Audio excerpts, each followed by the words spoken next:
नमस्कार। विविधतामा एकता indigenous television र आइटिभी नेपाल हेरिरहनुभएका सम्पूर्ण दर्शकहरूमा हार्दिक स्वागत तथा अभिवादन। म कुमार यात्रु।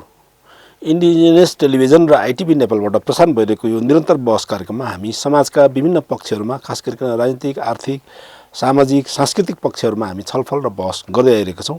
एक क्रममा आज पनि हामी नयाँ विषय र नयाँ सन्दर्भका साथ उपस्थित भइसकेका छौँ।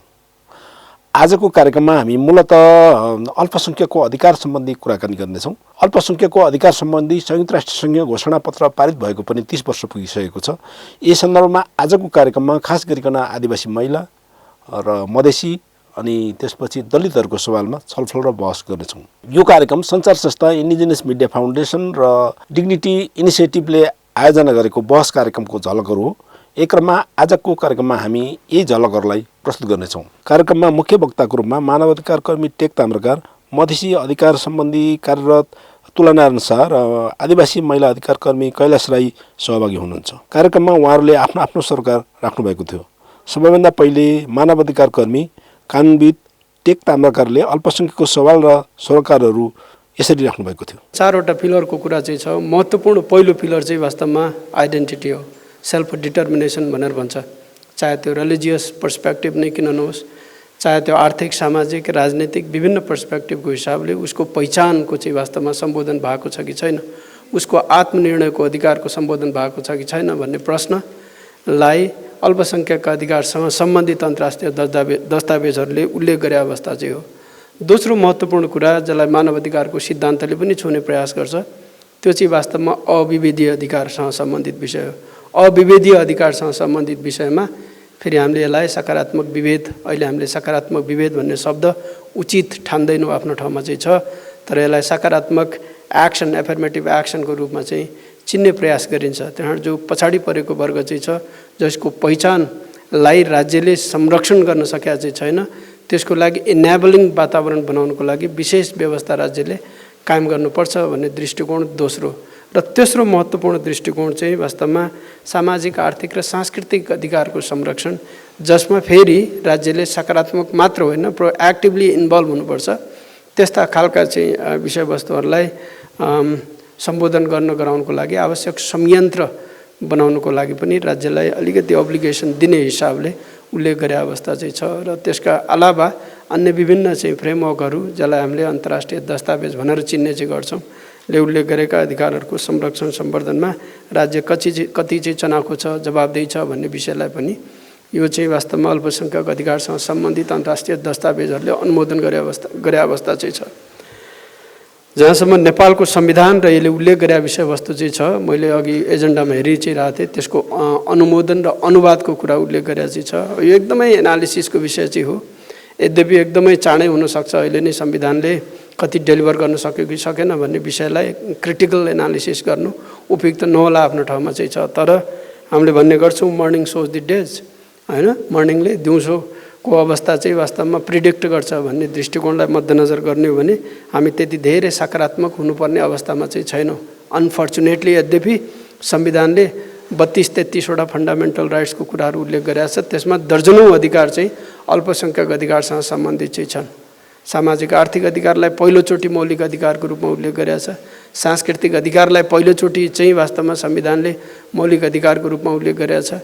आइडेन्टिटीसँग सम्बन्धित केवल फिजिकल आइडेन्टिटी मात्र होइन, सांस्कृतिक आइडेन्टिटी लगायतका विभिन्न विधालाई, इभन युनिक अल्पसंख्यकतालाई पनि संविधानले उजागर गरे अवस्था चाहिँ छ। मौलिक अधिकारको रूपमा उल्लेख गरेका चाहिँ अवस्था छ। मर्यादासँग जोडिएका अधिकारका कुराहरूलाई पहिलोचोटि संविधानले स्पष्ट गरेका छ। पहिले हामीलाई अदालतले बोलिदिनु पर्थ्यो, अहिले संविधान स्वयंले बोलिदिएको छ, ल यो तिम्रो मौलिक अधिकार हो भनेर। जब मर्यादा स्वयंलाई चाहिँ अधिकारको रूपमा उल्लेखित गरिसकेपछि अन्य विभिन्न अधिकारहरू योसँग जोड्न सकिन्छ, होइन। Right to have dignified life is a comprehensive package. यसले धेरै अधिकारहरूलाई वास्तवमा चाहिँ उल्लेख गर्नु खोजेको चाहिँ अवस्था छ। त्यसका अलावा तपाईँ हामीलाई भन्नु आवश्यक छैन, उल्लेख गर्नु परेन, थुप्रो मानव अधिकारका विषयहरूलाई मौलिक अधिकार, कलेक्टिभ राइट्ससँग जोडेर उल्लेख गर्ने प्रयास चाहिँ गरेको छ। त्यहाँ अधिकारहरूलाई अनुमोदन गर्ने सन्दर्भमा संविधान मात्र होइन, कानुनहरू पनि हामीसँग थुप्रो चाहिँ छन्। अहिले यहाँहरूले सुन्नुभयो होला, संविधान बनिसके पश्चात 3 वर्षभित्र धेरै कानुनहरू फन्डामेन्टल राइट्ससँग सम्बन्धित बनाइसक्नुपर्छ भनेर स्वयं संविधानले भनेको र त्यसको परिणामतः हामीले 16-17वटा कानुनहरू बनाउन सक्यौँ नेपाल सरकारले। तर अनफर्चुनेटली अब त्यसको अनुमोदन कसरी गर्यो, केमा चुक्यो र अनुवाद गर्न सकेको छ कि छैन भन्ने विषय चाहिँ त्यति धेरै चाहिँ वास्तवमा सकारात्मक छैन। फेरि अनुमोदनकै सन्दर्भमा पनि यद्यपि सरकारले भन्ने गर्छ मैले मौलिक अधिकारका प्राय सबै कानुनहरू बनाइसकेँ भनेर भन्ने गर्छ। यहाँहरूले युपिआरको रिपोर्ट हेर्नु होला, अन्य विभिन्न ट्रिटी बडीसँग सम्बन्धित पेरियोडिक रिपोर्टहरू जो बुझाउने गर्छ त्यसलाई चाहिँ के अरे रिभ्यू गर्नुभयो भने भेट्टाउनुहुन्छ। सरकारले यही कुरालाई चाहिँ रिइन्फोर्स गर्ने प्रयास गर्छ।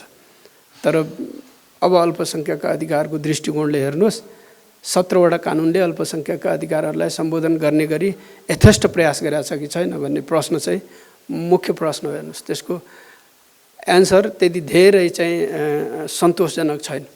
जस्तो दलित अधिकारकै सन्दर्भमा, जनजाति अधिकारकै सन्दर्भमा, यौनिक अल्पसङ्ख्यक वर्गको अधिकारका संरक्षणका सन्दर्भमा हामीसँग यथेष्ट कानुन छैनन् भन्नलाई चाहिँ के भन्न सकिन्छ भने दलितसँग सम्बन्धित त हामीले छुट्टै कम्प्रिहेन्सिभ ल चाहिँ बनाएको छ, तर त्यो ल पर्याप्त छ कि छैन। त्यसले दलित अधिकारसँग जोडिएका जति पनि पिलरहरू मैले जो अघि उद्घोष गर्ने प्रयास मात्र गरेँ तिनको सम्बोधन गर्ने प्रयास गर्न सकेको छ कि छैन। सायद त्यही रियलाइजेसनले होला, यहाँहरूले सुन्नु पनि भएको हुनुपर्छ, अहिले राष्ट्रिय सभाले छुट्टै एउटा कमिटी बनाएको चाहिँ छ। ल यो ऐन राम्रो तरिकाले कार्यान्वयन हुन सकेन, यसको समस्या के हो त? होइन, नर्मेटिभ फ्रेमवर्कमै समस्या हो कि अर्थात् यसले इन्स्टिट्युसन जन्माउनु पर्ने कुराहरू अनुरूप चाहिँ राज्य हिँड्न नसकेका हो कि कतिपय इन्स्टिट्युसनहरूको अपेक्षा यसले गरेका छ, ती इन्स्टिट्युसनहरू छन्, प्रबल छैनन्, अर्थात् इन्स्टिट्युसनै हामीले बनाउन सकेनौँ कि।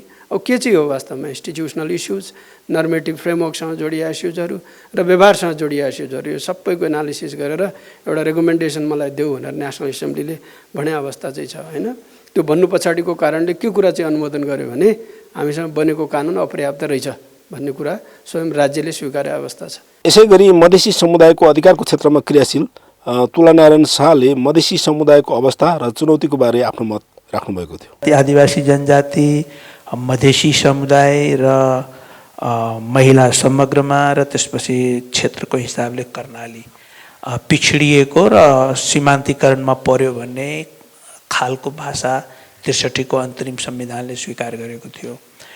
त्यसपछि चाहिने ती समुदायहरूको लागि विशेष व्यवस्था गरिनुपर्छ भने त्यति बेलाको राजनीतिले स्वीकार गरेपछि केही खास व्यवस्थाहरू भएको हामी पाउँछौँ।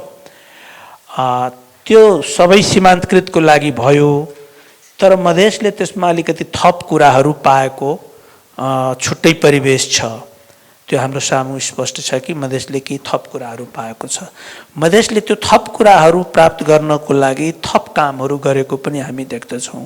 हैन, मलाई लाग्छ यदि राजनीतिक कुराहरू र अलिकति यो फर्मेट भन्दा औपचारिकता भन्दा अलिकति हामी फरक प्रकारले यदि विमर्श गर्न चाहन्छौँ भने यो विद्युत वर्गमा र यो समयको अलिकति सही रूपमा सदुपयोग गर्न चाहन्छौँ भने हामी अलिकति अनौपचारिक कुराहरू पनि बुझ्नुपर्ने होला कि मधेसले किन थप कुरा पायो र अरू सीमान्तकृत समुदाय जो 63 को संविधानले स्वीकार गरेको नेपालका विभिन्न तथ्याङ्कहरूले देखाएको र हामी सीमान्तकृत समुदायका मानिसहरू मानिआएको जो समुदायहरू छौँ उहाँहरू चाहिँ कहाँनिर चुक्नु भयो, ती आन्दोलनहरू कहाँनिर चुक्न गए र त्यसमा कहाँ चुक भयो र मधेसले किन अलिकति बढी पायो भन्ने कुराको छुट्टै कुराकानी गर्नुपर्छ होला। अर्को कुरा यसमा के छ भने त्यो सीमान्तकृतलाई स्वीकार गरिसकेपछि केही कुराहरू प्राप्त भएपछि नेपालमा कानुनी प्रक्रियामा गएर फेरि अल्पसङ्ख्यक भन्ने शब्द आयो र अल्पसङ्ख्यक भन्ने शब्दलाई निर्वाचन आयोगको नियमावलीहरूले फरक प्रकारले फेरि विश्लेषण गरेको छ। 63 को संविधानले सीमान्तकृतलाई जसरी व्याख्या विश्लेषण गरेको थियो अल्पसङ्ख्यक फेरि त्योभन्दा फरक प्रकारको रहेको छ। यो चाहिँ शाब्दिक विवेचना भयो, तर अब यसको चाहिने यसको यो सीमान्तकृत समुदायले सङ्घर्ष गर्ने, प्राप्त गर्ने र फेरि सङ्घर्षको वातावरण कसरी सृजना हुँदैछ यो सबै कुरालाई म छोटकरीमा मधेसको कोणबाट म समेट्ने प्रयास गर्छु। मधेसी अरू समुदाय जस्तै मधेसी पनि सीमान्तकृत समुदाय नेपालमा थियो। भन्दाखेरि सीमान्तकृत केमा थियो भन्दाखेरि जो सीमान्तकृत छन् त्यो नेपालको राज्य र राजनीतिमा जसको पहुँच कम भयो ती समुदायलाई हामी सीमान्तकृत भनेर सामान्यतया बुझ्छौँ। राज्य भनेको पटक पटक मैले भन्ने गरेको छु कि नेपाली राज्य अथवा कुनै पनि राज्य भनेको सरकारी कलम, सरकारी बन्दुक र सरकारी पैसा चलाउने ठाउँमा हुने मानिसहरू यदि सबै समुदायका छैनन् र कुनै खास समुदायका थोरै र धेरै कुनै खास समुदायका बढी भयो भने त्यहाँ सीमान्तीकरणको प्रक्रिया त्यहाँ देखिन्छ। नेपालमा राज्यको सवालमा स्पष्ट देखिन्छ कि एउटा निश्चित समुदायका मानिसहरू सरकारी बन्दुक, सरकारी कलम र सरकारी पैसा चलाउने ठाउँमा पहुँच मात्रै पाएको छैन, त्यसलाई नियन्त्रण गरेर बसेको छ। उसले जे चाहन्छ त्यो हिसाबले नेपालमा पैसाको परिचालन हुन्छ, उसले जे चाहन्छ त्यो हिसाबले नेपालमा बन्दुकको परिचालन हुन्छ र उसले जे चाहन्छ त्यो हिसाबले कलमले निर्णय गर्छ। भनेपछि राज्यमा यी समुदाय बाहेकका मानिसहरू सीमान्तकृत भए र राजनीतिमा भनेको केन्द्रीय विधायिकादेखि लिएर तलसम्मको हामी प्रतिनिधित्वको यदि डेटा हेर्छौँ भने तपाईँ अस्ति पनि यही हलमा एउटा प्रोग्राम भएको थियो डिग्निटी इनिसिएटिभ्सको, त्यसमा पनि हामीले यो कुरा गरेका थियौँ कि जातीय हिसाबले दलित, लैङ्गिक हिसाबले महिला दिदीबहिनी अनि समुदायको हिसाबले आदिवासी जनजाति, मधेसी यो सबै चाहिने राजनीतिमा सीमान्तकृत समुदाय हो, किनभने प्रतिनिधित्वको डेटाले यिनीहरूलाई एकदम कम प्रतिनिधित्व भएको देखिन्छ। सो यो दुईटा कुरा राज्य र राजनीतिमा मूलधारमा ल्याउनको लागि, प्रतिनिधित्व बढाउनको लागि विभिन्न उपायहरू अपनाइयो र सीमान्तीकरणलाई सम्बोधन गर्ने प्रयास हो राजनीतिक रूपमा। कानुनी रूपमा धेरै कुरा अहिले पनि अब टेक सरको विश्लेषणबाट हामीले सुन्यौँ कि कानुनी रूपमा धेरै कानुनहरू बनेको छ, तर कानुन आफैमा अमुक एउटा चाहिँ निर्जीव जस्तो हुँदो रहेछ जबसम्म त्यो राजनीतिले त्यसलाई ओन गर्दैन। त नेपालमा के भयो भने 63 सालमा जब अन्तरिम संविधान पछि जब मधेसमा आन्दोलन भयो, मधेसले चाहिने सीमान्तीकरण हामी किन सीमान्तकृत भयो भन्दाखेरि हाम्रो 3टा समस्या भयो भनेर भन्यो। एउटा पहिचानको ग्यारेन्टी भएन भन्यो, अर्को प्रतिनिधित्वमा षड्यन्त्र भयो र हामीलाई कम प्रतिनिधित्व गराइयो भन्यो, र अर्को चाहिने राज्यका निकायहरूमा पहुँच हाम्रो भएन, विभिन्न प्रावधानहरू ल्याएर अवरोध सिर्जना गर्यो भनेर यो 3टा कुरा क्याटेगोरिकली मधेसले डिमान्ड गर्यो, त्यो आन्दोलन मार्फत गर्यो। माओवादी जनयुद्धले चाहिँ सबै सीमान्तकृतको लागि कुरा गर्न खोज्यो, अन्तरिम संविधानमा एड्रेस त गर्यो, तर मधेसले त्यसबाट असन्तुष्टि जाहेर गरेर छुट्टै प्रकारले सम्बोधन गराउनको लागि जुन आन्दोलन गर्यो, अन्य समुदाय र मधेसी समुदायमा त्यहाँनिर गएर भिन्नता देखिन्छ नेपालमा सीमान्तकृतहरूमध्ये, र मधेसले त्यसभन्दा बढी पाउनुको पछाडिको कारण चाहिँ नि मलाई लाग्छ उसले गरेको आन्दोलन, र आन्दोलन गरिसकेपछि नेपालको राजनीतिमा खास गरी निर्वाचन प्रणालीमा जुन संशोधन भयो, त्यसपछिका अन्य जुन प्रावधानहरूमा संशोधन भयो कानुनी रूपमा, त्यसले गर्दाखेरि लाभ सबैले पाउनुपर्ने हो। तर मधेसले किन बढी पाएको देखिन्छ भन्दाखेरि मधेसले आफ्नो पपुलेसनलाई भोटमा कन्भर्ट गर्ने मेकानिजमको डेभलप गर्न सक्यो। उसले आफ्नो पपुलेसनलाई भोटमा कन्भर्ट गरेर राजनीतिमा प्रतिनिधित्वको लागि चाहिने प्रयास गर्यो, जुन कि अरू समुदायले नगरेको हिसाब गर्न नसकेको हिसाबले चाहिने मधेस अलिकति बढी पाएको जस्तो देखिन्छ। तर समग्रमा उपलब्धि के भयो भन्दाखेरि 3टा बुँदामा आउनुपर्दा मधेसी पहिचानलाई पहिलोपटक अन्तरिम संविधानले सम्बोधन गरेको थियो मधेस आन्दोलनपछि, र मधेसी पहिचानको सम्बोधन पश्चात के भयो भने मधेस शब्द नै कन्स्टिट्युसनली रिकग्नाइज भयो नेपालमा पहिलोपटक। त्योभन्दा पहिला के थियो भने मधेस शब्द घृणाको विषय बनेको थियो, परहेजको विषय बनेको थियो। मधेस शब्द जब रिकग्नाइज गर्यो संविधानले, त्यसपछि त्यसको वेशभूषा, भाषा, संस्कृतिका कुराहरू आए, त्यसपछि चाहिने अन्य कुराहरू हुँदै गए।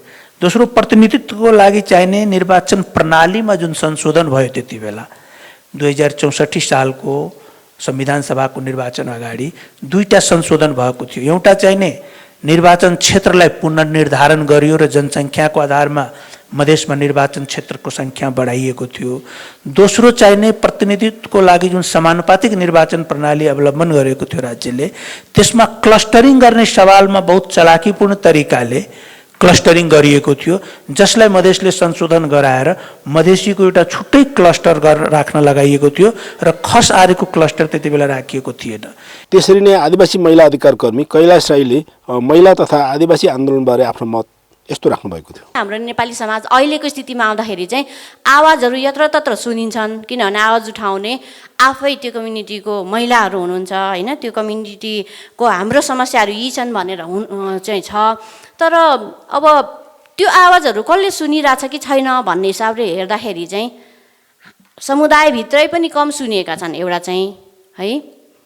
अनि समुदायभित्र कम सुनिनु भनेको चाहिँ समुदायको अर्को एउटा ठुलो एउटा आधा नै जनसङ्ख्या ओगटेको पुरुष समुदायहरूले चाहिँ त्यसलाई अपनत्व नलिएको पनि भनेर हामीले बुझ्नुपर्छ होइन। त्यो अपनत्व नलिएको कारणले त्यो महिला समुदायको आवाज चाहिँ राज्यमा पुग्दाखेरि एकदम झिनो भयो अथवा बाहिरी समाजसँग जोडिनको लागि त्यो झिनो हुँदै गयो। त्यो हिसाबले चाहिँ च्यालेन्जेसको पाटोहरू एकदम हामीसँग छ होइन। अनि त्यसलाई कसरी अर्थ्याउन थालियो भन्दाखेरि चाहिँ अब मिलेर एकजुट भएर आवाजहरू बुलन्द पार्नुपर्ने ठाउँमा चाहिँ टुक्रा टुक्रा हुँदै आफ्नो आवाज एउटा एकातिर फर्किने अर्कोतिर फर्किने भन्ने हिसाबले चाहिँ त्यसलाई अर्थ्याइयो। तर त्यो हुनुको पछाडि पनि त्यो समुदाय आफै जिम्मेवार छैन, आफै मात्रै चाहिँ होइन होइन। उसले अरूसँग चाहिँ त्यो खालको सम्बन्ध सम्पर्कहरू विस्तार गर्न नसक्नु एउटा छ। तर त्यस्तो खालको आवाजहरू चाहिँ हाम्रो नेपाली समाजको जुन विषम एउटा वास्तविकता छ, विविध वास्तविकता छ, अब त्यो विभिन्न हिसाबले डाइभर्स एउटा कल्चरल सोसियो पोलिटिकल लिङ्ग्विस्टिक त्यो डाइभर्सिटीहरू चाहिँ देखिन थालेको हो, त्यसलाई बाहिर ल्याउन थालेको भने त्यसलाई अब संयोजन गरेर कसरी लाने हो भन्ने हिसाबले चाहिँ हामीले अलिअलि चिन्ता गरेको। तर धेरै हाम्रो चासो र प्राथमिकतामा नपारिएको हुँदाखेरि चाहिँ त्यो हाम्रो वास्तविक अनुहारहरू बाहिर आउँदाखेरि चाहिँ त्यसलाई ध्रुवीकरणको रूपमा अथवा चाहिँ टुटफुटको रूपमा आन्दोलनलाई क्षय गरेको रूपमा चाहिँ हामीले बुझेर त्यसलाई अझ झन् तल दबाउन थाल्यो। त्यसो हुँदाखेरि चाहिँ जुन खालको नसुनिएको आवाजहरू झन् नसुनिनेतिर नै अलिकति भयो।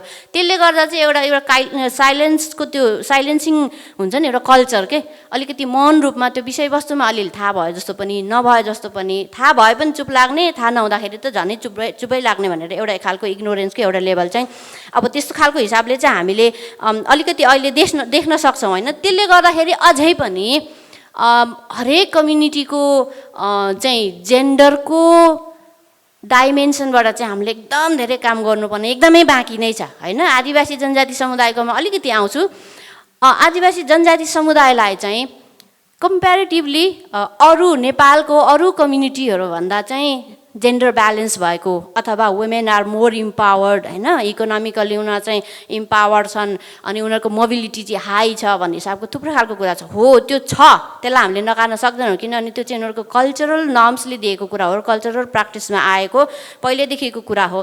तर त्यसो भन्दाखेरि चाहिँ त्यहीँनिर हामीले रोकिने किन अवस्था छैन भने त्यो चाहिँ कम्युनिटी लेभलमा कम्युनिटीको आफ्नो त्यो जुन खालको आचार संहिताले दिएको कुरा हो, त्यो आचार संहिताले राज्यले कहिले पनि ओन गरेन अथवा बाहिरी समाजले त्यसलाई अर्को तरिकाले के गर्यो त्यो व्याख्या गरिदियो। त्यसलाई जनजाति समुदायको जुन खालको स्वतन्त्रता छ त्यसलाई चाहिँ नेगेटिभ कनोटेसनमा लिएर चाहिँ गएपछि के भयो, नेपालको महिलाहरू भनेको चाहिँ हिन्दू संस्कारमा ढालिएका एकदम संस्कारी गुणिलो खालको हुनुपर्छ अथवा लुगा लगाई बोलाइदेखि लिएर उनीहरूको हरेक डे टु डे लाइफ चाहिँ एकदम त्यस्तो खालको संस्कार हुनुपर्छ भन्ने खालको कुराले गर्दाखेरि ती कम्युनिटी त जहिले पनि एउटा चाहिँ पाखामै पारिए होइन, पारिरहे। अनि उनीहरूको जुन खालको स्वतन्त्रताको उपभोग गर्ने एउटा संस्कार छ त्यो संस्कारलाई चाहिँ अलिकति छाडापनसँग लगेर जोडियो।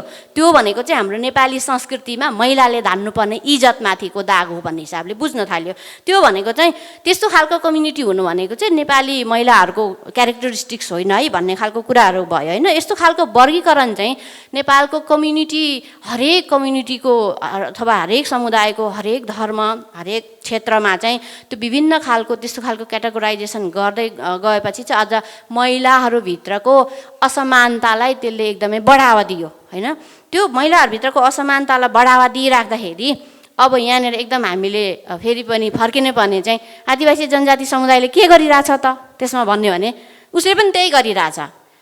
आफ्नो कम्युनिटीभित्र भएको जुन खालको फ्रिडम अफ एक्सप्रेसन छ होइन, अथवा इकोनोमिकली इम्पावरमेन्टको त्यो जुन इन्जोयमेन्ट छ, त्यसलाई चाहिँ एकदमै ठुलो एक्जाजरेटेड रूपमा लिएर अरू बाँकी जुन नयाँ उब्जिएका अथवा पहिलेदेखि रहिरहेका चाहिँ जुन जेन्डरसँग सम्बन्धित समस्याहरू जसले मार्जिनलाइज गरिरहेछ आज झन्, त्यो समस्याहरूमा चाहिँ एकदम आँखा चिम्लिरहेछ भनेपछि यो चाहिँ फेरि आदिवासी जनजाति समुदायको एउटा तहको छ, एउटा स्वरूपको छ।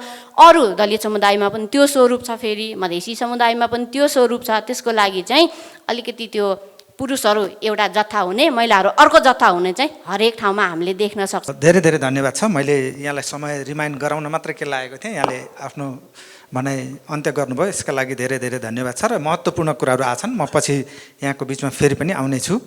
र अब हामी अर्को राउन्डमा अलिकति छलफल गर्दाखेरि विशेष गरी हाम्रो तुला सरले एकदमै राम्रो विषय के ल्याउनु भयो भनेदेखि मधेसले किन उपलब्धि हासिल गर्न सक्यो त अरूले भन्दा फरक भन्ने कुराहरू पनि उहाँले आफ्नो कुराहरू ल्याउनु भयो, जसले गर्दाखेरि यो धेरै मार्जिनलाइज मुभमेन्टले, विशेष गरी सोसल मुभमेन्टले, पोलिटिकल मुभमेन्टले सिक्नुपर्ने कुराहरू चाहिँ त्यो हुन्छ। किनभनेदेखि हामीले पक्कै पनि एउटा आन्दोलनले अर्को आन्दोलनसँग सिकेर पनि अगाडि बढ्नुपर्ने अवस्थाहरू हुन्छ।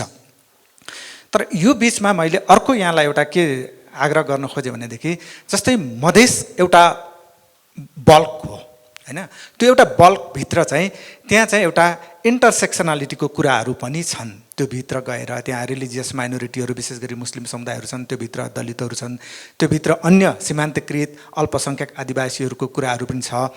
त्यो चिजहरूलाई चाहिँ चाहे त्यो पोलिटिकल्ली स्पेसमा होस्, सोसल स्पेसमा होस्, अथवा रिलिजियस कल्चरल स्पेसमा होस्, त्यो स्पेसहरूमा चाहिँ कहाँ देख्नु भएको छ अथवा त्यसलाई चाहिँ कसरी अगाडि बढाउनु पर्ने चाहिँ यहाँले फिल गर्नुभएको छ एउटा त्यहाँको चाहिँ एउटा इन्टेलेक्चुअलका हिसाबले, त्यहाँको एउटा विद्वानका हिसाबले, र यहाँले आफैले अघि प्रस्तुत गरेको विषयलाई अझै त्यसलाई फर्दर लेभलमा लाँदाखेरि म अर्को राउन्ड चाहिँ यहाँलाई आग्रह गर्न चाहन्छु र यही 5-7 मिनटमा यहाँले राखिदिनुहोस्। हामीले यो 30 वर्षको यो राइट्स, माइनोरिटी राइटको चाहिँ 30 वर्ष पछिको जुन विश्लेषण गर्दैछु, यो माइनोरिटी राइटको चाहिने 3टा पिलर मध्ये एउटा पिलर चाहिने पहिचानको आधारमा कुनै पनि प्रकारको विभेद हुनु हुँदैन भन्ने हो। त्यो पहिचान के को आधारमा भन्दाखेरि नेसनालिटी भनिएको छ होइन, आइडेन्टिटी, एथनिसिटी भनिएको छ, रिलिजियस र ल्याङ्ग्विस्टिक भनिएको छ। सो हामी चाहिने मधेस के हो भने नि यो कुरा अलिकति बुझिदिनु पर्ला। मलाई लाग्छ सीमान्तकृत आन्दोलनमा कतिपय कुराहरू गलत प्रकारले इमोसनली व्याख्या भएको पनि म पाउँछु कि होइन। त्यो चाहिने त्यसलाई यसो बुझ्दाखेरि चाहिने जस्तो मधेस चाहिने नेसनालिटिजको आधारमा डिस्क्रिमिनेसनमा पारिएको एउटा समुदाय हो। यो भन्न साथ त्यसमा के भयो भने त्यसको आफ्नै जातीय संरचना छ, त्यसको आफ्नै धार्मिक र अन्य कुराहरूको परम्पराहरू छ। त्यसले गर्दा त्यहाँभित्रको यो विविधताहरूलाई यदि हामी बुझेनौँ भने हामी के हुन्छ भने सोलो डोलो मधेसलाई, सबै मधेसीलाई एकै रूपमा लिएर विश्लेषणहरू भइरहेको। म लामो समयदेखि करिब 20 वर्षदेखि काठमाडौँमा म के देखिरहेको छु भने कि काठमाडौँले हेर्ने वा काठमाडौँमा भइराखेको अरू आन्दोलनहरूसँग सम्बन्धित विमर्शहरूमा आदिवासी जनजाति, दलित, जातीय विभेदसँग सम्बन्धित विमर्शहरूमा पनि सोलो डोलो मधेसलाई एउटै टोकरीमा राखेर हेर्ने गरिन्छ। मलाई लाग्छ त्यो एकदम गलत कुरा हो होइन। मधेसभित्र पनि विभिन्न लेयरहरू छन् र विभिन्न खालका विभेदहरू त्यहाँ छन् र त्यहाँ मधेसभित्रको विभेदहरूलाई छुट्टै प्रकारले विश्लेषण गर्नुपर्छ। त्यो मधेस चाहिँ मैले त्यो भनिसकेपछि मेरो बुझाइ के हो भने कि मधेसले, जुन तपाईँको प्रश्न हो, म पछि पनि आउँछु यसमा, मधेसले थप कुरा पाउनुको पछाडि मधेसले आन्दोलन गर्न सक्नु हो र आन्दोलन चाहिँ जहिले पनि त्यो समाजको एलिटहरूले कन्ट्रोल गर्ने हो, क्या नेतृत्व गर्ने हो होइन। सो त्यो समाजको एलिटहरूले मधेसको मुद्दालाई सेटिङ गर्दाखेरि बडो चलाखीपूर्ण तरिकाले सोलो डोलो सबै मधेसी एक भन्ने हिसाबले व्याख्या विश्लेषण गरिदियो र काठमाडौँमा त्यो धारणा अहिले पनि बलियो रहेको छ कि जुन कि त्यो भित्रको तथ्याङ्कहरूले त्यो कुरा देखाउँदैन। भित्रको तथ्याङ्कहरूले के देखाउँछ भने कि यो त मधेसभित्रको त फेरि अर्कै खालको विभेदहरू छ होइन। तर त्यो मधेस आन्दोलनको एजेन्डा कहिले बनेन। तर मधेसले थप पाउनुको पछाडि एउटा त मधेसी एलिटहरूले सबै मधेसी एक भनेर व्याख्या विश्लेषण गरिदियो, दोस्रो उसले प्राकृतिक रूपमा पाएको केही सहजताहरू छ, एक ठाउँमा त्यसको सेटलमेन्ट छ, काठमाडौँको अथवा नेपालको मुटु मानिने बाटोहरू त्यो बाटोबाट गएको छ, ताकि स्थानीय आन्दोलन छोटो आन्दोलन गर्दा पनि धेरै ठुलो प्रभाव पर्दछ के काठमाडौँमा, र त्यो आन्दोलनलाई सुन्नुपर्छ काठमाडौँले। आदिवासी जनजाति र दलित समुदायका साथीहरूसँग त्यो चाहिने सुविधा छैन तपाईँको नेपालमा। स्क्याटर्ड पपुलेसन छ, तपाईँले आन्दोलनै गर्न खोज्नुभयो भने मधेसको 12 जिल्ला पर्सा जिल्ला मात्रैले आन्दोलन गरेको जति प्रभाव पर्छ नेपालमा, तपाईँको देशभरिको दलित समुदायले आन्दोलन गर्दा त्यति प्रभाव तपाईँ पार्न सक्नुहुन्न, किनभने त्यो स्ट्राटेजिक पोजिसनमा छ क्या। त्यसैले त्यो केही प्राकृतिक रूपमा पनि केही कुरा भएको छ मधेसलाई, र मधेसको एलिटहरूले यसलाई चाहिने जसले आन्दोलनको नेतृत्व गर्यो त्यसको चलाखी पनि हामीले बुझ्न सकेनौँ जस्तो लाग्छ कि हैन।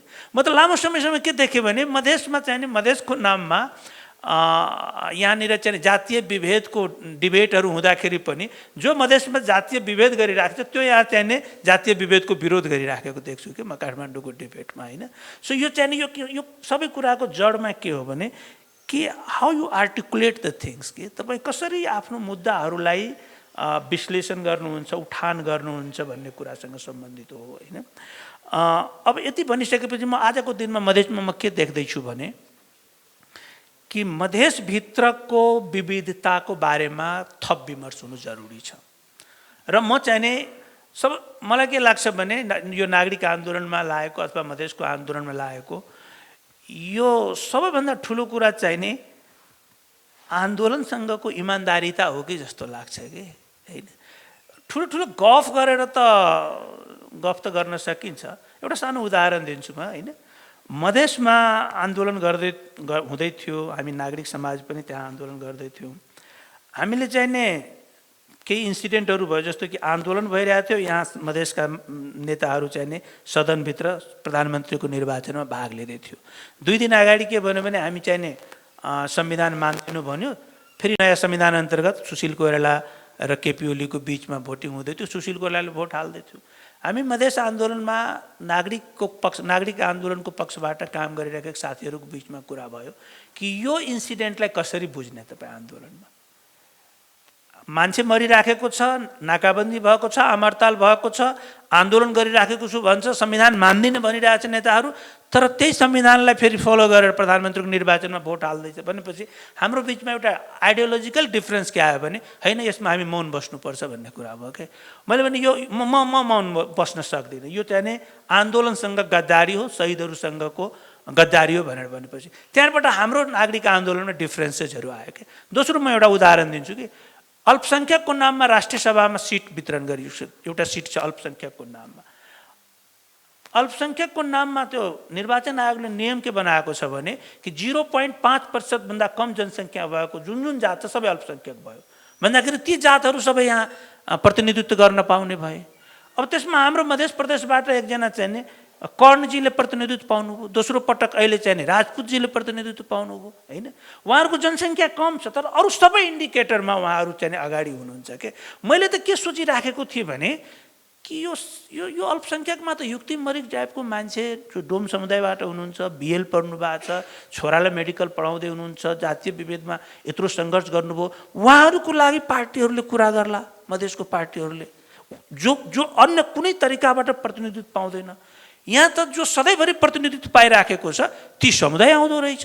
सो यो दुईटा इक्जाम्पलबाट मेरो पोइन्ट के हो भने, म भन्न खोजेको कुरा के हो भने कि सीमान्तकृत समुदायमा सबभन्दा ठुलो समस्या सीमान्तीकरणको व्याकरण हामी बुझ्न सकिरहेको हुँदैनौँ क्या धेरै समयसम्म। सीमान्तीकरण हुन्छ कसरी? यो भनेर गरिन्छ सीमान्तीकरण, भनेर त गरिँदैन। सो हाउ इट वर्क्स के मतलब यो स्टेटमा, सोसाइटीमा, पोलिटिक्समा यो मार्जिनलाइजेसन कसरी काम गरिराखेको हुन्छ यो नै सीमान्तकृतहरू बुझिराखेको हुँदैन कि। कपिल वस्तु मेरो एकजना साथी जानुभएको थियो रिसर्च गर्नलाई, उहाँले भन्नु कि तपाईँ एकदम गरिब महिला हुनुहुन्थ्यो, तपाईँको समस्या के हो? उहाँले भन्नुभयो मेरो समस्या के हो मलाई त्यही थाहा छैन के हो। यो उहाँको समस्या हामीले बुझ्ने, एक्टिभिस्टहरूले यदि हामी बुझ्ने कोसिस गरेनौँ भने उहाँ त समस्या भन्न सक्नुहुन्न। सो सीमान्तकृत आन्दोलनमा लागेका साथीहरूको आजको दिनको प्रमुख जिम्मेवारी मलाई लाग्छ कि सीमान्तकृत आन्दोलनभित्रको बैमानीहरू र राज्यले सीमान्तीकरण गर्नको लागि अपनाइएका तरिकाहरू यो दुईटा कुरा हामी फरक तरिकाले बुझ्नु जरुरी छ। सीमान्तकृतको नाममा हामी इमोसनल भएर सबै मधेसी एक, सबै जनजाति एक, सबै दलित एक र अन्तमा गएर सबै सीमान्तकृत एक भन्ने जुन नारा हुन्छ यो भित्र ठुलो धुर्त्याइ लुकेको हुन्छ कि। जस्तै कि समग्रतामा चाहिँ अब महिलाभित्र त्यहाँभित्रको पनि मैले फेरि पनि सीमान्तिकरणको कुराहरू चाहिँ अलिकति बढी जोड्न खोजेँ, किन आजको विषयवस्तुले पनि अलिकति मोर मार्जिनलाइजेसनको अघि उहाँको प्रस्तुति पनि आयो कि तपाईँले पनि आफूले भन्नुभयो कि समग्रमा हामीले चाहिँ एउटै हिसाबले चाहिँ ब्ल्याङ्केट हिसाबले चाहिँ हेर्नुहुन्न भन्ने ढङ्गले हेरिसकेपछि त्यो भित्रको एउटा सीमान्तकृत महिलाहरूको आवाजहरू के हो, कस्तो छ, कसरी भनेर अलिकति र त्यसलाई चाहिँ इन्टरसेक्सनालिटीको हिसाबले चाहिँ अब समग्र महिलाकोमा पनि त एउटा जानुपर्छ। एउटा आदिवासी महिलाको कुराहरू गर्दा गर्दै फेरि समग्रतामा पनि जाँदाखेरि त्यसले कसरी एक्सनहरू चाहिँ अगाडि बढाउनुपर्छ, बढाइरहेको छ र ती सम्बोधन गराउन चाहिँ सकिन्छ भन्नेमा अलिकति थोरै यहाँले पनि 5 मिनटभित्रमा फेरि आफ्ना कुराहरू केही राखिदिनु न। अघि मैले भनेको एउटा कुराबाट उठाउँछु, मैले चाहिँ यो प्यारलल दुईटा धर्सामाथि गइरहेछ, त्यो चाहिँ भुइँदेखि माथिसम्म चाहिँ लगिरहेछौँ भनेको थिएँ नि, म त्यहाँबाट कुरा उठाउँछु।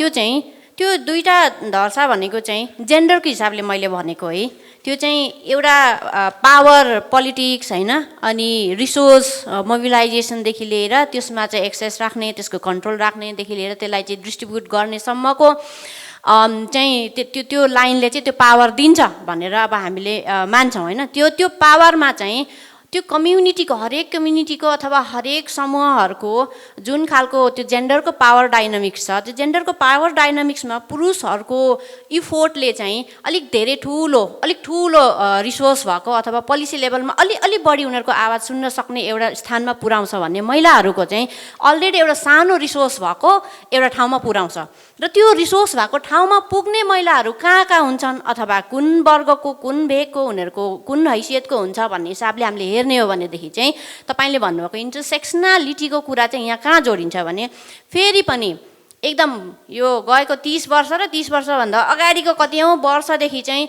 एउटा चाहिँ पुस्तेनी आफ्नो राजनीतिक पहुँच भएको परिवारसँग चाहिँ बिलङ गर्ने महिलाहरू होइन, अनि अर्को चाहिँ सामाजिक रूपमा पुँजी पहिले निर्माण भइसकेको थियो। सामाजिक पुँजी भनेको चाहिँ तपाईँको कोसँग सम्बन्ध छ, तपाईँले कुन भाषा बोल्न सक्नुहुन्छ, तपाईँले कोलाई चाहिँ कसलाई चाहिँ रिजाउन सक्नुहुन्छ, रिजाउन इन द सेन्स कि तपाईँको कुराले को चाहिँ कन्भिन्स हुन्छ, त्यो हाम्रो स्टेट स्ट्रक्चरको कुरासँग जोडेको कुरा हो भनेपछि अलरेडी त्यहाँ चाहिँ एउटा खालको तबकाको, एउटा समुदायको, एउटा धर्मको महिलाहरू त्यो रिसोर्स सानो एउटा रिसोर्समा पुग्छ। अब यहाँ चाहिँ के भनिएको छ भने यताको चाहिँ रिसोर्स चाहिँ तिमीहरूको होइन है, छुनुहुन्न, तिमीहरूको लागि उता छुट्याइदिएको छ भन्ने अर्को एउटा पछिल्लो समय चाहिँ त्यो एक हिसाबले हेर्दाखेरि चाहिँ समावेशिताको र अर्को चाहिँ रिसोर्स रिडिस्ट्रिब्युसनको हामीले अभ्यास गरेको उपलब्धि पनि हो। तर त्यो अभ्यासै सुरुदेखि यस्तो साँघुरो ठाउँबाट, यस्तो चाहिँ एकदम सानो ठाउँबाट गरियो कि त्यो छुट्याउँदाखेरि चाहिँ एकदम थोरै चाहिँ त्यो अंशमा पारियो है भने जस्तो खालको कुरा। अब त्यति सानो अंशमा चाहिँ लुछाचुरी गर्नु पऱ्यो नि त सबै समुदायको महिलाहरूले त्यो रिसोर्सको हिसाबले हेर्ने हो भने। र अब फेरि त्यो दुईटा जत्थाको बिचमा पनि माथि लडाइँ छँदै नै छ होइन, लैङ्गिकताको हिसाबले, रिसोर्सको हिसाबले, पावर डाइनामिक्सको हिसाबले, पोलिटिकल इन्फ्लुएन्सको हिसाबलेदेखि लिएर राष्ट्रिय अन्तर्राष्ट्रियदेखि तल स्थानीय तह र मिडियासँग कसको पहुँच राख्ने, आफ्नो कुरा कसरी फैलाउने भन्ने कुरासँग भनेपछि चाहिँ माथिको लडाइँमा एउटा तबका आफ्नो हिसाबले लडिरहेछ। अब त्यो बिचबिचमा आइपुगेका पछिल्लो समयमा अलिकति जुन समुदायको चाहिँ व्यक्तिहरू अलि बढी जुझारु रूपमा अगाडि आउनुभयो होइन, जसले चाहिँ पोलिटिक्समादेखि लिएर अरू थुप्रै सामाजिक सांस्कृतिक क्रियाकलापहरूमा चाहिँ एकदम लागि परेर आउनुभयो, उहाँहरू चाहिँ त्यो बाटोको कतै बिचतिर कतै चाहिँ एकदम अल्मलिराखेको स्थितिमा होइन। त्यो भनेको चाहिँ माथि के भइरहेछ भन्ने कुराको इन्फर्मेसन पनि एक्ज्याक्ट नहुने, आधा अधुरो इन्फर्मेसन बोकेर केही कुदिरहेछ। तल्लो लेभलको मा जसले चाहिँ अहिले एकदम ग्रासरुट लेभलमा एकदम आफूलाई चाहिँ आफ्नो आवाजहरू बुलन्द पार्दै हुनुहुन्छ, उहाँहरूमा पनि फेरि त्यो इन्फर्मेसनको अझ अर्को ठुलो ग्याप छ होइन। त्यो भनेको चाहिँ फेरि अर्को त्यो एकदम त्यो इन्फर्मेसन भनेको चाहिँ हाम्रो हिसाबले शक्ति पनि भनौँ न, किनभने हामीले प्रतिरोध जनाउनको लागि चाहिँ कहाँ जनाउने र कसरी जनाउने र कुन चाहिँ समस्या चाहिँ पहिला हामीले अगाडि लाँदाखेरि राज्यले सुन्नुपर्छ अथवा सुन्न सक्छ भन्ने खालको कुराहरूको आकलन गर्नलाई त्यसले धेरै ठुलो सघाउँछ होइन। त्यो इन्फर्मेसन ग्यापदेखि लिएर अरू थुप्रै कुरा के भइरहेछ भन्ने कुरा चाहिँ बाहिर राम्रोसँग पठाउने च्यानलाइज त्यो वेमा एक्सेस नहुँदाखेरि चाहिँ तलको धेरै क्रियाकलापहरू चाहिँ त्यो बिचतिर पनि आइ नपुगेको स्थिति छ होइन। त्यो हिसाबले हेर्ने हो भनेदेखि चाहिँ भनेपछि त्यो बिचतिर पनि ल्याउन नसकेको भनेको चाहिँ एक हिसाबले हेर्ने हो भने मधेसी समुदायको महिलाहरूको पनि त्यस्तो स्थिति छ हामीले हेर्दाखेरि। अथवा यहाँ चाहिँ हाम्रो मुस्लिम समुदायको साथी पनि हुनुहुन्छ होइन। मुस्लिम समुदायलाई त चाहिँ यो स्टेटले त्यो हिसाबले त्यो छुनै हुन्न है भन्ने हिसाबको एउटा मेन्टालिटी राखेर टाढै बसेको जस्तो देखिन्छ होइन। यस कार्यक्रममा विभिन्न क्षेत्रका अधिकारवादीहरू, जाति संस्थाका प्रतिनिधिहरू र अध्येताहरूले यस्तो प्रश्नहरू उठाउनु भएको थियो, जुन प्रश्न र यसको सम्बोधन अबको पालोमा। मधेसमा जुन आन्दोलन भयो र त्यहाँ मधेसमा अहिले चाहिँ दिन दहाडै पनि दलितहरू मरिरहेका छन्, तर मधेस आन्दोलनले जुन आफूलाई चाहिँ अग्रसरता दियो तर त्यही आन्दोलनले तिनीहरूलाई पहिचान दिन सकेन। यो पहिचानलाई चाहिँ के भन्दाखेरि उनीहरूको मानवाधिकार बाँच्न पाउने, न्यूनतम बाँच्न पाउने अधिकारलाई कसरी संरक्षण गर्न सकिन्छ यसको बारेमा चाहिँ प्रश्न पारिदिनु हो भने। जुन यो आजको कार्यक्रम छ यसले चाहिँ धेरै राम्रो मेसेज चाहिँ दिन खोजिरहेको छ। यति भनिराख्दा अगाडि जुन प्यानलिस्टहरू बसिराख्नु भएको थियो उहाँहरूले राखेको विषय यो लेभलमा आइसकेपछि इन्डिजिनियस पिपुलको सन्दर्भमा, महिलाको सन्दर्भमा र दलितको सन्दर्भमा यो लेभलले त्यतिसम्मका सवालहरू चाहिँ बुझिरहेको छ भन्ने मलाई लागिरहेको छ। योभन्दा मेरो एक्सपेक्टेसन के हो भने 30 वर्षको यो UN डिक्लेरेसन, यो जुन आज हामीले रिफ्लेक्सन गरिरहेका छौँ त्यो अवस्थालाई यो नेपालको कन्टेक्स्टमा यो माइनोरिटिज कम्युनिटीको सन्दर्भमा फन्डिङ एजेन्सीहरूले, राजनीतिक दलहरूले र नागरिक समाजले के कन्ट्रिब्युसन गर्यो र अहिलेको अवस्थामा आयो त, यो कुरा चाहिँ म प्यानलिस्ट सोध्न चाहन्छु। त्यो तुलना सरसित पनि छ, उता हाम्रो म्याडमलाई पनि मैले त्यो कुरा राख्न चाहेँ। यो कुरा चाहिँ आइदियोस् भन्ने मेरो चाहना हो। धन्यवाद। विशेष गरेर यो UN 30 Years of Union declaration on minorities जुन कुरा छ, माइनोरिटिजको कुरालाई फोकस गर्नु पर्दाखेरि धेरै माइनोरिटीहरू छन्, धेरै मार्जिनलाइजहरू छन् नेपालमा। 125 जातिमध्ये सम्भवतः म्याक्सिमम माइनोरिटी छन्, तर त्यो माइनोरिटीको चाहिँ राइट्सलाई एड्रेस गर्ने सवालमा अब यो रिजर्भेसनको हिसाबबाट लगियो। अघि तुलराम सरले पनि भन्नुभयो जुन रिजर्भेसनमा पनि ठगी गरियो भन्ने चाहिँ छ, राज्यद्वाराको ठगी हो त्यो होइन। त्यो ठगी त अब हामीले भोग्दै आएको ठगीहरू हो, तर अब हामीले गर्ने मुभमेन्टले त्यो ठगी गर्न नदिने, रोक्ने खालको मेकानिजम तयार हुन सकेन। किन तयार हुन सकेन त्यसको एउटा मलाई क्वेसन्स पनि छ, साथै अब त्यसको अहिले आन्सर नभनौँ, मसँग आन्सर पनि छ। र अर्को कुरा, अब माइनोरिटी भन्दाखेरि चाहिँ अब सेलिभरीको हिसाबबाट अब हलिया, विभिन्न हलिया, खलिया, बालीघरे, हरुवा, चरुवा, भैँसबारसम्मका कुराहरू छन्। अब तिनीहरूलाई उठाउने सवालमा यो नेपालको सवाल के देखिन्छ भने माइनोरिटीहरूलाई चाहिँ उठाउने भनिन्छ, राइट्सको लागि चाहिँ व्यापक रूपमा अवेरनेस गरिन्छ, तर त्यहाँनिर प्रब्लम के छ भने उनीहरूलाई मेन स्ट्रिममा ल्याउने कुराहरूमा फाइनेन्सियलसँग पनि जोडिन्छ होइन। त्यसपछि एजुकेसन, हरेक कुराहरू छँदैछन्, तर यी कुराहरूलाई जोड्ने कुराहरूमा प्रायोरिटाइजको कुरा चाहिँ किन भइराखेको छैन, त्यसलाई कसरी जानुपर्छ यो चाहिँ।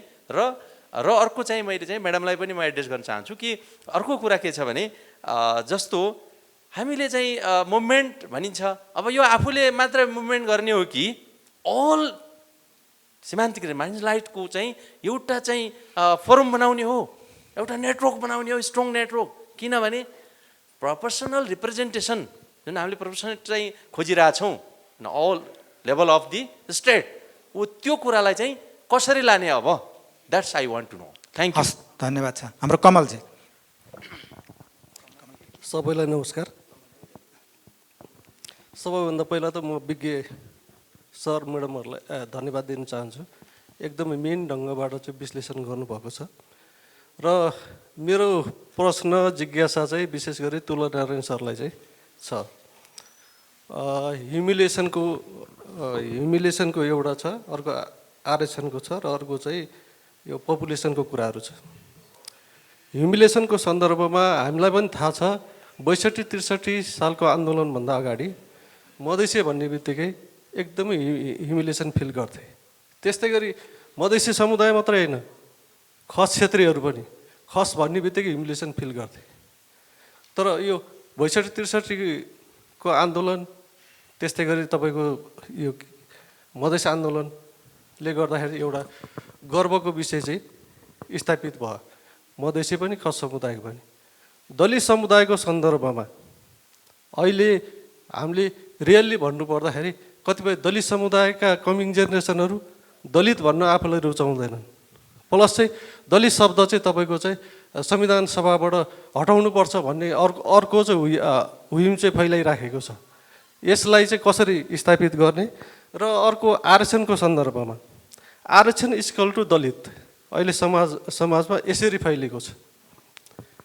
आरक्षण भन्ने बित्तिकै दलित भनेर चाहिँ बुझ्ने अवस्था छ।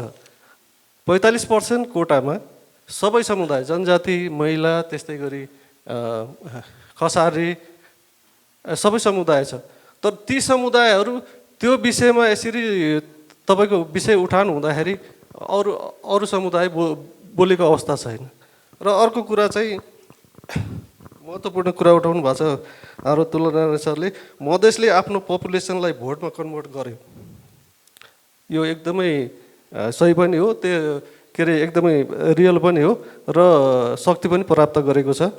अहिले हाम्रो जनजाति र दलित समुदायहरू स्क्याटर रूपमा चाहिँ बसेका छन्, छरिएको छ।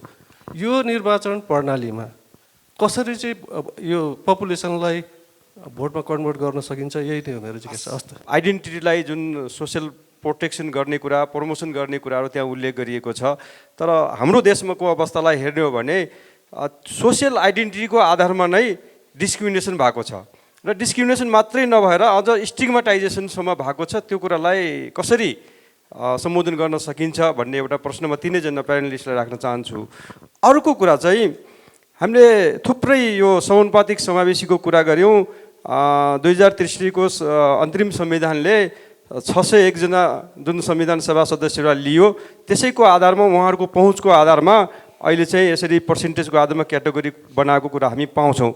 र यसभित्र पनि हामी अलि माइक्रो लेभलमा गएर हामी हेऱ्यौँ भने जनजातिभित्र त्यहाँभित्र रहेको अल्पसङ्ख्यक र अथवा त्यहाँभित्र भएको सीमान्तकृतलाई कसरी सम्बोधन गर्न सक्ने, महिलाभित्र भएको त्यहीँभित्र भएका विभिन्न महिलाहरूभित्र भएको सीमान्तकृतलाई कसरी सम्बोधन गर्ने, दलितभित्र भएको दलित क्लस्टरभित्र भएका पनि थुप्रै किसिमका सीमान्तकृत अथवा अल्पसङ्ख्यक समुदायभित्र छन्, त्यसलाई कसरी सम्बोधन गर्ने, मधेसीभित्र भएको सीमान्तकृतलाई कसरी सम्बोधन गर्ने भन्ने बारेमा पनि अलिकति हाम्रो आदरणीय प्यानलिस्टले यसलाई अगाडिका दिनहरूमा अथवा अहिले बन्ने जुन दस्तावेजीकरण जुन भन्ने कुराहरू हामीले उद्देश्यमा राखेका थियौँ, त्यो कुरालाई सम्बोधन गर्न सक्यो भने अलिकति भनौँ न त्यो सीमान्तकृतभित्र पनि सीमान्तकृतहरूले चाहिँ एउटा आफ्नो पहिचान र आफ्नो विकास अथवा आफ्नो विकासमा टेवा पुग्नेछ भन्ने आशा लिएको छु। हस्, धन्यवाद। नमस्कार। मैले उहाँले के प्रश्न राखेँ भन्दाखेरि जुन यो 30 वर्ष डिक्लेरेसन पछि नै हाम्रो संविधान बन्यो, हाम्रो जनआन्दोलन भयो,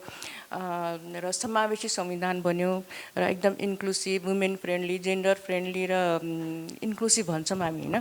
तर त्यो संविधानलाई र यो डिक्लेरेसन पछिको समयलाई तपाईँले कसरी जोड्नुहुन्छ सीमान्तरित समुदायसँग? उसको जुन प्रोग्रेस भयो नि, ह्युमन डेभलपमेन्ट इन्डेक्स कतिको प्रोग्रेस भयो, प्रोग्रेसिभ देखियो त्यसपछि, होइन। त्यसमा चाहिँ जुन सर्वोच्चको आदेश भएको थियो एकपटक लोकसेवाको सन्दर्भमा, होइन, त्यसलाई तपाईँले कसरी लिनुभयो तपाईँले समग्र मधेसको तर्फबाट, है। त्यसरी नै शिक्षामा कसरी उपलब्धि भयो, निःशुल्क शिक्षा भनेका छन्, होइन, उच्च शिक्षा कतिको प्राप्त गरे, होइन। मद्रसाहरूको अवस्था त्यस्तै नै छ। सरकारी स्कुलले चाहिँ निःशुल्क शिक्षा भनेको छ, तर निःशुल्क शिक्षा त्यसलाई भनिँदैन, सबैजना पीडित नै छन्। 60,000 प्रत्येक वर्ष 60,000 विद्यार्थीहरू स्टार्टेड एजुकेसनपछि बाहिरिनु परेको अवस्था छ। निःशुल्क छ भने किन उनीहरू क्लास 1बाट नै बाहिरिए, होइन। यो प्रश्नहरू मैले तपाईँलाई राखेँ, होइन। त्यसपछि जुन राजनीतिकमा पहुँच छ त्यो त अब कस्तो भनेदेखि मेरो तर्फबाट हेर्दाखेरि खालि हामी पोलिटिकलाइज भयौँ कि उपलब्धि प्राप्तिमा नि सीमान्तरित नै रहे। त सीमान्तरितका जुन नेताहरू छन् नि उनीहरूको पहुँच पोलिसी लेभलमा भयो कि भएन त्यति मात्रै भयो कि हाम्रो उपलब्धि। त्यसपछि जुन तलका कुराहरू छन् होइन त्यो चाहिँ जहाँका त्यहीँ रहे। मेरो अनुभव नै त्यस्तो छ र वास्तवमा वास्तविकता पनि त्यही नै हो। र बहिनीलाई मैले के प्रश्न राखेँ भनेदेखि उहाँले चाहिँ सबै महिलाहरूको तर्फबाट बोल्नुभयो, धेरै धेरै धन्यवाद होइन। र वास्तवमा तपाईँले भन्नुभयो कि भोइसलेसहरूको भोइसेस माथिसम्म पुग्न सकेको छैन, सही कुरा हो। हामी जसरी कि दलित वुमेनहरूलाई एड्रेस गरेको छ होइन संविधानले, त धेरै राम्रो होइन। त्यसरी नै अरू पनि मार्जिनलाइज वुमेनलाई त्यसरी नै एड्रेस गरिदिएको भए पहुँच हुन्थ्यो राम्रोसँग। तैपनि तर मेरो मुस्लिम महिलाहरूलाई म सेल्युट गर्न चाहन्छु कि आर्थिक विपन्नताका कारण पनि उपमेयरमा 10-12 जना महिलाहरू विजयी भएर आएका छन्। त्यो चाहिँ मेरो कम्युनिटीलाई, मेरो कम्युनिटीको महिलाहरूलाई म सेल्युट गर्न चाहन्छु। अहिले ठ्याक्कै एउटा उदाहरण दिनुभएको थियो तुला सरले। कपिलवस्तुको एउटा गाउँमा जाँदाखेरि एउटा रिसर्चर साथीले तपाईँलाई ठ्याक्कै चाहिएको के हो भन्दा मलाई आफैलाई केही थाहा छैन भनेर भन्नुभयो नि। त्यही भोइसलेसहरूको कुरा गर्न आज हामी यहाँ बसिरहेछौँ। तर हामीलाई अदालतले, यो राज्य सत्ताले के भन्छ थाहा छ? क्रिमी लियर, यिनीहरू तरमाराहरू हुन् भन्छ। त्यस कारणले गर्दा फेरि अनि त्यसको कार्यान्वयन एक्जिक्युसन गर्ने बेलामा के गर्छ भने त्यही भोइस जो मेरो समस्या के हो भनेर जानेको छैन नि त्यसैलाई फेरि रिप्रेजेन्टेसनमा लिएर आउँछ, अर्थात् कुनै प्रतिनिधित्व गराइदिन्छ। कन्ट्रोभर्सी नै यही छ के।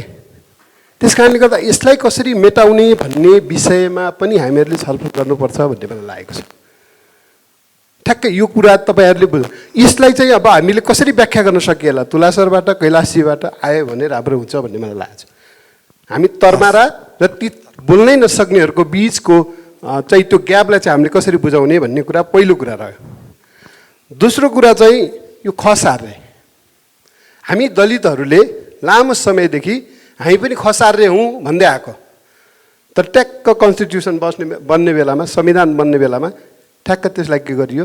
अमिसन गरियो या डिलिसन गरियो, डिलिट गरियो थाहा छैन, जस्ट डिलिट गरियो, हटाइयो त्यहाँबाट। भनेपछि यो कस्तो छ भने हटाउनु पर्ने कुरा नहटाउने।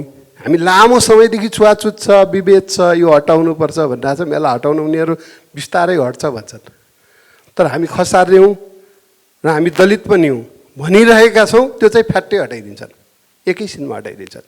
त्यो हटाउँदा के हुँदो रहेछ भनेपछि हामी त आज खसार्नेबाट पनि रिप्रेजेन्टेसन गर्न सक्ने अवस्था त रहन्थ्यो नि त। त्यो भनेको थप अधिकारको रूपमा, वुमनले पनि थप अधिकारको रूपमा र दलितले पनि थप अधिकारको रूपमा चाहिँ आफ्नो रिप्रेजेन्टेसन गर्न सक्थे।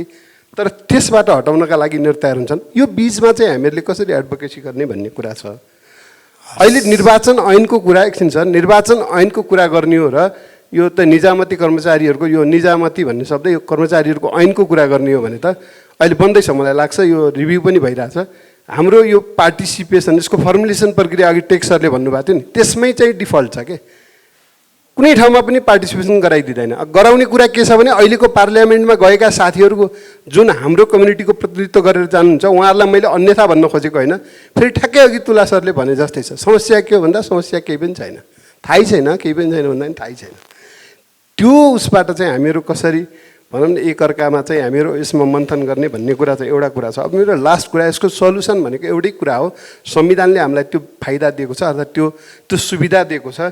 त्यो भनेको प्रोपोर्सनल रिप्रेजेन्टेसनकै कुरा हो। यसलाई चाहिँ हामीहरू कम्प्लिटली पूर्ण रूपमा चाहिँ अगाडि बढाउन कसरी सकिन्छ भन्नेतिर लाग्नुपर्छ भन्ने खालको कुराहरू राख्न चाहन्छु। कुराहरू धेरै छन्, यति राखेँ। धन्यवाद। तुलानारायण सरले यो मधेस आन्दोलनको कुरा र उपलब्धि कुरा गर्दै गर्दाखेरि मलाई एउटा याद आयो। एक त जुन चाहिँ मधेस आन्दोलन चलिरहेको थियो र होटेल वेलकममा जनकपुरमा तुलानारायण सरसँगै अरू सरहरू पनि हुनुहुन्थ्यो जो चाहिँ आन्दोलनको बारेमा बुझिराख्नु भएको थियो, काम गरिराख्नु भएको थियो।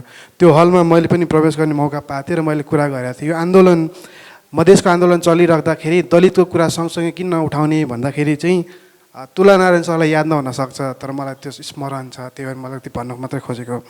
सो सरहरूले के कुरा राख्नुभएको थियो भने यो मधेसको पहिचानको कुरा हो। अघि 3वटा पिलरको कुरा गर्नुभएको थियो। त्यो सँगसँगै हामीले मधेसको चाहिँ यो कुराहरू प्राप्त गरे पनि दलितको कुरा पनि कहीँ न कहीँ सम्बोधन हुन्छ भन्ने कुरा गर्यो।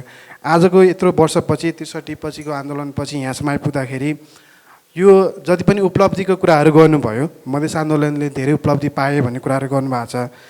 त्यो मधेस आन्दोलनबाट भएको उपलब्धिहरू कसले पाए त भन्ने कुरा अघि पनि इन्डिकेट गर्दै हुनुहुन्थ्यो, सबैले पाउन सकेका छैनन् भन्ने कुरा। अझ मधेसको पहिचान त खुम्चिएर 22 जिल्लाबाट 8वटा जिल्लामा आयो। यो 8वटा जिल्लामा पनि यो कुन क्षेत्र र कुन वर्गले पाइरहेको छ, अझ झन् मधेसी दलितको रिप्रेजेन्टेसनको कुरा गर्ने भने 22%बाट त अझ 15%मा झरिरहेछ। सो यो उपलब्धिलाई कसरी हेर्ने र विशेष गरी यो दलितको सवालमा काठमाडौँमा पनि धेरै खाले कार्यक्रमहरू हुन्छ, सहभागिता कुरा काठमाडौँमा त हाम्रो पार्टिसिपेसन हुँदैन भने अन्य यो राजनीतिक धेरै कुराहरू छन्। सबै कुरामा चाहिँ यो रिप्रेजेन्टेसनलाई तपाईँहरूले बोलिराख्नुहुन्छ, तपाईँहरूको कुरा सुन्छ, तपाईँहरूले लेखिराख्नुहुन्छ, यसलाई अझ सशक्त बनाएर अनि दलित समुदायको सबैलाई चाहिँ प्रतिनिधित्व गराएर कसरी यो कुरा चिन्न सकिन्छ भन्ने मेरो जिज्ञासा। कलेक्टिभ मुभमेन्टलाई पनि यहाँहरूले चाहिँ रेस्पोन्स गरिदिनु होला भन्ने कुराहरू छ। सबैजनालाई एकदमै धेरै धन्यवाद प्रश्नहरूको लागि। र मलाई जुन जुन प्रश्न आएको थियो म चाहिँ 2-3वटा प्रश्नलाई चाहिँ उयो गर्छु। पहिलो चाहिँ हाम्रो त्रिलोक सरको थियो होइन, हाम्रो यो मार्जिनलाइज कम्युनिटीहरूको चाहिँ साझा प्लेटफर्म अथवा साझा जुन एक खालको हुन्छ नि भोइस कसरी गर्ने भन्ने खालको प्रश्न, यो चाहिँ एकदमै महत्त्वपूर्ण अहिलेको घडीमा चाहिँ एकदम महत्त्वपूर्ण र एकदमै धेरै हामीले यसमा चाहिँ केन्द्रित रहेर छलफल गर्नुपर्ने, खास गरी सीमान्तकृत समुदायहरू बिचमा चाहिँ हुनुपर्ने एकदमै यो सवाल हो। तर यो चाहिँ भने जस्तो भएको छैन, किनभने यसमा चाहिँ सीमान्तकृत समुदायहरूको धेरै समस्याहरू छन्, आवश्यकता पनि एकदम धेरै छ, तर स्रोत होइन अनि अर्को चाहिँ त्यो त्यसलाई चाहिँ चाहिने जुन खालको हाम्रो जनशक्तिहरू छ त्यो हामी कहाँ कम छौँ होइन। यो चाहिँ हाम्रो अघि तुलाजीले उहाँ गएर चाहिँ समस्या थाहा छैन भन्ने खालको कुरासँग पनि जोडिने चाहिँ कहाँ भने हामीले हाम्रो समस्याहरू कसरी राख्नुपर्छ अथवा कसरी राख्दाखेरि राज्यले सुन्छ, अरू समुदायले सुन्छ, अनि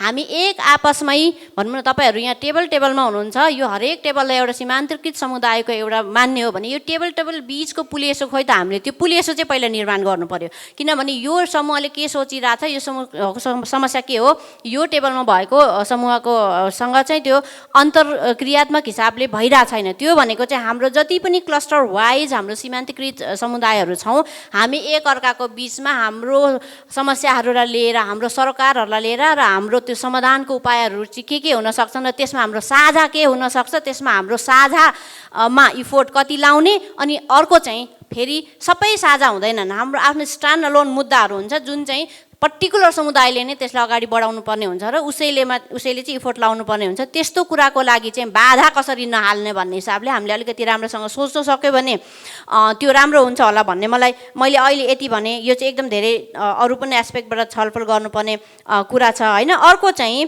अर्को योसँगै जोडेको कुरा चाहिँ अब सीमान्तकृतहरूभित्रको जुन झन् सीमान्तकृत जति धेरै छ नि त्यो तहहरूलाई चाहिँ कसरी सम्बोधन गर्ने भन्ने कुरा, यो चाहिँ क्रिमिलियर भनिने कुरासँग पनि जोडिएको कुरा हो होइन। एक हिसाबले चाहिँ त्यो कसरी सम्बोधन गर्ने भन्ने हिसाबले एकदम अहिले कङ्क्रिट रूपमा मसँग त्यसको उत्तर छैन, तर मैले हेर्ने भनेको चाहिँ मेरो आफ्नो आर्गुमेन्ट भनेको चाहिँ क्रिमी लेयर भनेर जुन कम्युनिटीबाट आएको केही जो चाहिँ बोल्न सक्ने, उनीहरूको शासकको भाषामा बोलेर उनीहरूलाई औँला उठाउन सक्ने समुदायलाई भनिएको हो नि त। त्यो चाहिँ त्यो शासकहरूले चाहिँ आफ्नो एउटा भनाइ छ नि नेपालीमा, आफ्नो आङमा भैँसी कुदेको नदेख्ने अर्काको आङको जुम्रा देख्ने भने जस्तो हो मेरो हिसाबले चाहिँ। त्यो भनेको चाहिँ त्यो पर्टिकुलर शासकीय संरचना बस्दै आएकाहरूको इतिहास, त्यो क्रिम मात्रै खाएर बाँचेको इतिहास र ती भर्खर आएको यो गएको 30 वर्ष पनि होइन 15 वर्षमा आएको समुदायले खाएको माथि त्यति धेरै गर्नुपर्ने कुरा चाहिँ होइन।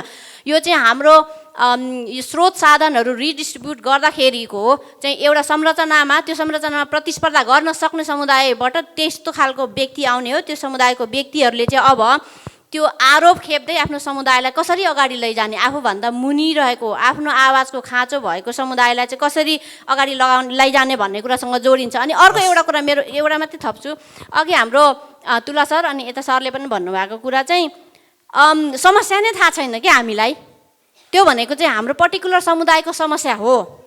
तर अब यहाँ हामी जसलाई क्रिमी लेयर भनेको छ नि, क्रिमी लेयरले चाहिँ हाम्रो हेर्ने तरिका, समस्यालाई खुट्टाएर त्यसलाई चाहिँ त्यो समस्यालाई नाम दिने, त्यसलाई अर्थ्याउने हिसाबले चाहिँ फरक ढङ्गले सोच्नुपर्छ। जस्तै कि समुदायमा गएर हामीले चाहिँ एकदम क्वेसनर भरे जस्तो अथवा जुन हिसाबले हामीलाई सोच्न सिकाइएको छ अथवा राज्यले ट्रेन गरेको छ त्यो हिसाबले नै उनीहरूले चाहिँ हामीलाई कुरा राखिदियोस् भन्ने अपेक्षा हामीले गर्नु छोड्नुपर्छ। किनभने हरेक समस्यालाई एकदम शब्दमा लेखेर अथवा बोलेर मात्रै त्यो समस्या चाहिँ बाहिर प्रकट हुन्छ भन्ने छैन। त्यो प्रकट गर्ने अरू तरिकाहरू हामीले खोजेर, किनभने हामीले जति हाम्रो समुदायलाई अरूले बुझ्दैन भन्ने हिसाबले हामीले चाहिँ त्यसलाई ओन गरेर अगाडि बढ्नुपर्छ भन्छु। सरहरूलाई, साथीहरूलाई जानकारी नभएर सोधेको पक्कै पनि होइन, सबैलाई जानकारी भएकै कुरा हो। म पनि यही आन्दोलनको, यही अभियानको एकजना विद्यार्थी जस्तो हो होइन। मेरो त पढाइ पनि न ल हो न पोलिटिकल साइन्स, त्यस हिसाबले चाहिँ म विद्यार्थी नै आफूलाई भन्छु। धेरै साथीहरूको, सरहरूको जिज्ञासा चाहिँ पहिलो प्रश्नमा डिक्लेरेसनको 30 वर्षपछि के उपलब्धि भयो? डिक्लेरेसनले गर्दा कुनै उपलब्धि भएन नेपालमा। यस्ता डिक्लेरेसनहरू टु बी भेरी अनेस्ट भइरहेको छ होइन। आन्दोलनले उपलब्धि भयो, जुन डिक्लेरेसनले डिमान्ड गरेको थियो त्यो पुरा भएको जस्तो देखिन्छ। डिक्लेरेसन 92 मा भयो, 90 मा नेपालमा डेमोक्रेसी आएको थियो, 92 मा डिक्लेरेसन भयो। त्यसको 4 वर्षपछि होइन, 4 वर्षपछि होइन, करिब 55 सालमा नेपालको विक्रम सम्वतमा एउटा चाहिने काठमाडौँ नगरपालिकाले र धनुषाको जिल्ला विकासले आफ्नो स्थानीय भाषामा कामकाज गर्ने भनेर निर्णय गरेको थियो। सर्वोच्च अदालतले पाइँदैन भनिदियो के। डिक्लेरेसनमा के छ? डिक्लेरेसनमा त के भनेको छ भने राष्ट्रियताको आधारमा, एथनिसिटीको आधारमा, त्यसपछि धर्मको आधारमा र भाषाको आधारमा विभेद गर्न पाइन्न भनेर हो होइन। 3टा पिलर अघि मलाई रूप सरले सुनाउँदै हुनुहुन्थ्यो। एउटा त यही हो, आइडेन्टिटीलाई रिकग्नाइज गर्नुपर्छ, अविभेदीय व्यवहार हुनुपर्छ र पार्टिसिपेसन हुनुपर्छ। केमा भन्दाखेरि ल मेकिङमा पनि, सबै कुरामा। भनेपछि डिक्लेरेसन त 92 मा भयो, तर 99 तिर आएर चाहिँ नि 99 वा 2001 मा आएर जुन निर्णय गर्यो स्थानीय स्वायत्त शासन ऐनलाई टेकेर, त्यसलाई सर्वोच्च अदालतले बदर गरिदियो। भनेपछि डिक्लेरेसनले के गर्यो त? केही पनि गरेन। यस्तो डिक्लेरेसनहरू भइरहेको छ भन्ने कुरा कमसेकम आन्दोलनमा लाग्ने साथीहरूले बुझिदिनु पर्यो। यो केही पनि होइन भन्न खोजे होइन, यो केही मात्रै हो मात्रै बुझिदिनु पर्यो के। यो सब थोक हो भनेर नबुझौँ के हामी होइन। त्यसो भए परिवर्तन के भयो त? नेपालमा आमूल परिवर्तनहरू भएको छ। हामीलाई सीमान्तकृत समुदायको रूपमा स्वीकार गर्यो संविधानले। कुन संविधानले? 63 को संविधानले। त्यो डिक्लेरेसनले आएको होइन, त्यो त माओवादी जनयुद्धले आएको हो। त्यसपछि निर्वाचन प्रणालीमा संशोधन भयो, त्यो डिक्लेरेसनले आएको होइन, त्यो त माओवादी र मधेस आन्दोलनले ल्याएको हो होइन। त्यसैले यो आन्दोलनहरूले परिवर्तनहरू ल्याएको हो र धेरै परिवर्तन भएको छ। अब यसलाई हामी बुझ्दाखेरि कसरी बुझ्ने? डिक्लेरेसनले भएको हो कि आन्दोलनले भएको? तर परिवर्तन त भएको छ। के परिवर्तन भएको छ? हामीले पहिचान पायौँ। सीमान्तकृत हो भनेर मधेसीले आफ्नो हिसाबले, आदिवासी जनजातिले आफ्नो हिसाबले, दलितले आफ्नो हिसाबले संविधानमा त केही न केही त ठाउँ पाएको छ। प्रतिनिधित्वमा केही न केही पाएको छ। आरक्षण मार्फत निजामतीमा केही न केही स्पेस पाएको छ। भन्दाखेरि पार्टिसिपेसनको जुन 3टा पिलर मध्ये, डिक्लेरेसनको 3टा पिलर मध्ये एउटा पिलर पार्टिसिपेसन थियो, त्यो भएको छ। त्यसले गर्दाखेरि केही न केही कुराहरू भएको छ। तर सबै कुरा डिक्लेरेसन आफैले गरे होइन, यो आन्दोलनहरूले भएको। त्यो मूल कुरो के हो भने, दोस्रो कुरा मैले ब्लेम गर्न खोजे होइन साथीहरूलाई मेरो विनम्र आग्रह के छ भने, मेरो प्रस्तुतिमा धेरै प्रश्न आएपछि मैले चाहिँ नि यसको रेस्पोन्स त गर्नै पर्ने हुन्छ। यसलाई यसरी बुझिदिउँ के होइन, कि यो डिक्लेरेसन आफैमा केही होइन, सबथोक होइन, आन्दोलन ठुलो कुरा हो। जे जति परिवर्तन भएको छ आन्दोलनले भएको छ। हस्, धेरै धेरै धन्यवाद छ। वास्तवमा कुराहरू धेरै नै सुन्न आवश्यक छ उहाँहरूको, किन एउटा महत्त्वपूर्ण गहन विचारहरू छ, विश्लेषणहरू छ। तर यसको बावजुद पनि एउटा टाइम फ्रेममा बसेपछि स्वाभाविक रूपले यहाँहरूलाई रोक्नुपर्ने हुन्छ। आयोजकहरूको एउटा फर्म्याट हुन्छ। यसका लागि म क्षमा चाहन्छु र साथसाथै यहाँहरूलाई धेरै धेरै धन्यवाद दिन चाहन्छु। तिनैजना प्यानलिस्टहरू र जुन हाम्रो फ्लोरबाट आफ्ना जिज्ञासा राख्ने सबै जिज्ञासु सहभागी मित्रहरू, यहाँहरू सबैलाई म धन्यवाद दिन चाहन्छु। कार्यक्रममा इन्डिजिनियस मिडिया फाउन्डेसनका देव कुमार सुनवारको स्वागत र मानवाधिकार सम्बन्धी उच्च आयुक्तको कार्यालयका फेलो रूप सुनारले समापन मन्तव्य दिनुभएको थियो। यो थियो इन्डिजिनियस मिडिया र डिग्निटी इनिसिएटिभले आयोजना गरेको अल्पसङ्ख्यकको अधिकार सम्बन्धी छलफल कार्यक्रमका झलकहरू। यस कार्यक्रममा हामीले अल्पसङ्ख्यकका अधिकारहरू, अल्पसङ्ख्यकले भोगिरहेका चुनौतीहरूको बारेमा छलफल र बहस गरेका छौँ र उहाँहरूको आवाज, विचार र प्रस्तुतिहरू पनि राखेका छौँ। यो आवाज र विचार र प्रस्तुतिसँगै आजको निरन्तर बहस कार्यक्रमबाट हामी बिदा हुने बेला भएको छ। तपाईलाई यस सम्बन्धी कुनै जिज्ञासा, टिप्पणी वा तपाईलाई यो कार्यक्रम सम्बन्धी कुनै खालको गुनासो छ भने यहाँ स्क्रिनमा देखिएको इमेलमा वा टेलिफोनमा सिधा सम्पर्क गरेर हामीलाई सुझाव वा प्रतिक्रिया पठाउन सक्नुहुनेछ। यो जानकारीसँगै आजको निरन्तर बसबाट हामी सबै र तपाईँ दर्शकलाई धन्यवाद दिँदै सम्पूर्ण यिनीहरूका साथ म कुमार यात्रा पनि छुट्टिन्छु। नमस्कार।